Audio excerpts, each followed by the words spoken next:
सरयू कई बार रक्त से लाल हुई। कभी स्थानीय शासकों ने तो कभी साधु संतों और राम भक्तों ने राम जन्मभूमि की मुक्ति के लिए अपने प्राणों की आहुति दी। 74 बार युद्ध, हम कुछ मोर्चे हारे पर रण जीतने का संकल्प कभी कम नहीं हुआ। हिंदू समाज तलवारों से रक्त रंजित हुआ और उसने हार नहीं मानी। उसका संकल्प अजेय था। 15 अगस्त 1947 को देश की आजादी के साथ सैकड़ों सालों से चले आ रहे इस संघर्ष में नई ऊर्जा और एक नया मोड़ आया। अचानक 23 दिसंबर 1949 को बाबरी ढांचे में श्री राम लला प्रकट हुए। हजारों राम भक्त दर्शन के लिए उमड़ पड़े।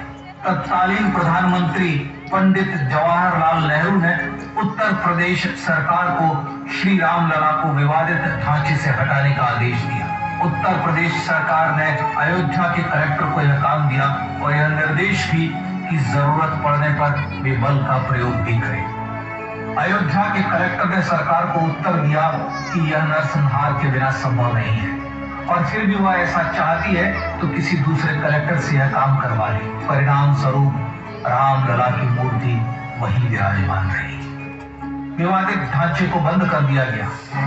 केवल पुजारी को सेवा अर्चना के लिए भीतर जाने की अनुमति थी। फिर भी राम भक्त विवादित ढांचे के बाहर से प्रभु श्री राम की आराधना करते। चुनौतियां और बढ़ गई। मामला अदालत में गया। विपक्षी दलों द्वारा अदालत में भगवान श्री राम के अस्तित्व पर सवाल उठाए गए। उनके अयोध्या में ही जन्म लेने का प्रमाण मांगा गया। भारत का जनमानस अब आहत हो उठा था। आजाद भारत में भी हिंदू समाज को अपनी आस्था और श्रद्धा के लिए संघर्ष करना पड़ रहा था। चुनौतियों के इस समय में सन 1984 में धर्म संसद का आयोजन किया। इस संसद में देश भर के संतों ने राम जन्मभूमि की मुक्ति के लिए आह्वान किया और राम जन्मभूमि मुक्ति यज्ञ समिति का गठन किया। धर्म संसद ने राम जन्मभूमि की मुक्ति और वहां भगवान श्री राम के भव्य मंदिर बनाने के भारत के जनमानस के संकल्प को फिर से दोहराया। विश्व हिंदू परिषद के नेतृत्व में मंदिर निर्माण के लिए पूरे देश में अभूतपूर्व आंदोलन की शुरुआत हुई। श्री राम जन्मस्थली मुक्ति यज्ञ समिति के साथ देश भर में राम जानकी की रथ यात्राएं निकली। राम लीलाओं में राम कथा के माध्यम से भारत का आम जन फिर से जुटा। अब सबके मन में एक ही प्रण था, एक ही लक्ष्य था। अयोध्या में जन्मभूमि पर भगवान श्री राम के भव्य मंदिर का निर्माण।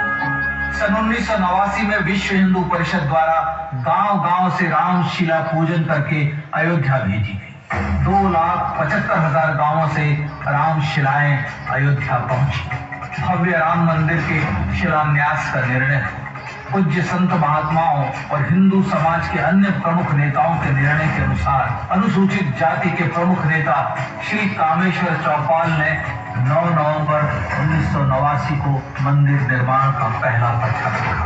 राम जन्मभूमि पर मंदिर निर्माण के लक्ष्य की पूर्ति के लिए सन 1990 में सोमनाथ से अयोध्या के लिए श्री लाल कृष्ण आडवाणी ने रथ यात्रा की शुरुआत की। देश में जन भावनाओं का ज्वार उमड़ने लगा। श्री लाल कृष्ण आडवाणी के रथ यात्रा के साथ साथ मंदिर के लिए जन समर्थन बढ़ने लगा और छद्म सेकुलरवाद बेनकाब होने लगा। इस जन आंदोलन को रोकने की तमाम कोशिशें हुई पर सब व्यर्थ।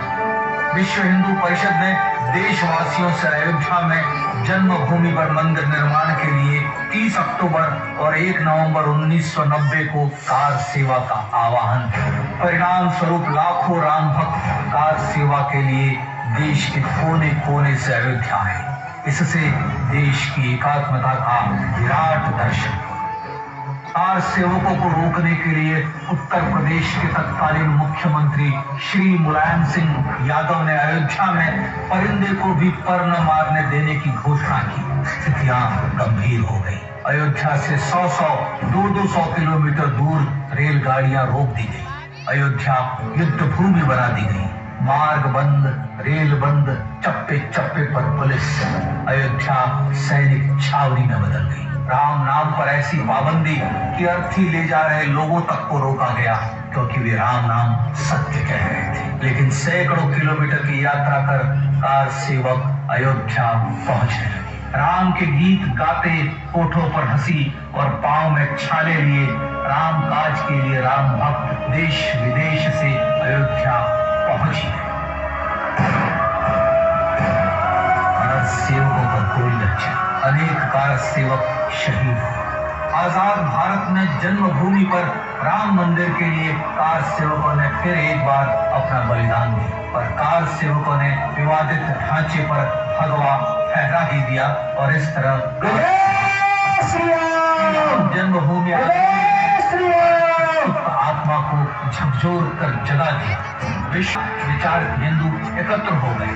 छूत अछूत का भेद मिटा, जाति की पहचान मिटी। हम सब हिंदू, हम सब सिंधु बन गए।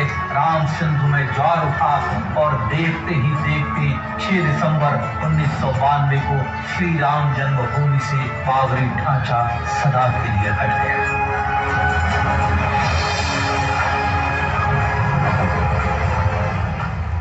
यह क्षण शौर्य, न्याय और सत्यमेव जयते का क्षण था। यह तो धर्मस्ततो जय का क्षण था।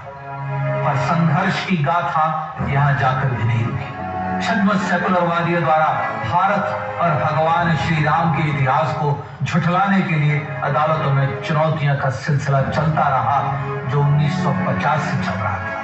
हिंदू सिखों के बीच से गुजरते हुए भगवान श्री राम का दर्शन करने के लिए विवश। यह स्थिति थी आजाद भारत में श्री राम और राम भक्तों की, पर सत्य को तो जीतना ही था।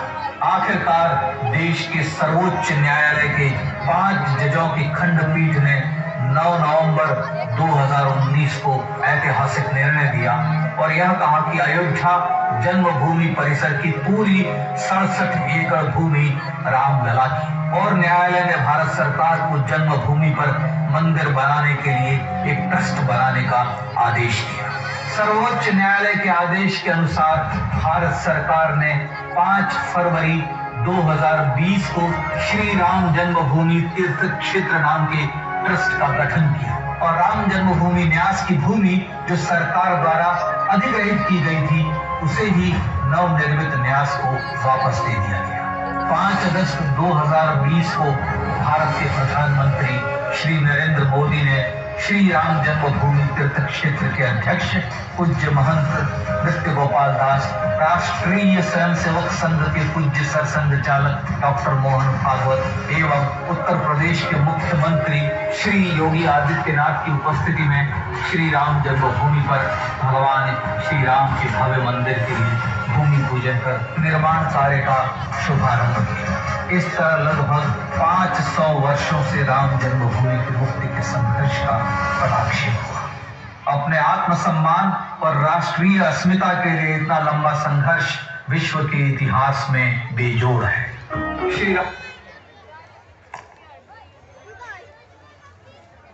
बोलो।